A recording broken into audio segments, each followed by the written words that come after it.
How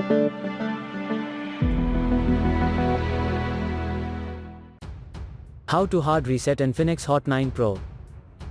Step 1. If you decided to perform hard reset on your Infinix Hot 9 Pro, you should turn it off by holding power key for a few seconds. Step 2. After your phone turns off, you should hold down combination power key plus volume up for a short while to proceed. Step 3. When Infinix logo displays on screen, you can release all keys.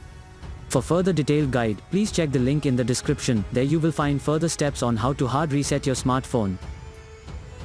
For further detailed guide, please check the link in the description. There you will find further steps on how to hard reset your smartphone. For further detailed guide, please check the link in the description. There you will find further steps on how to hard reset your smartphone.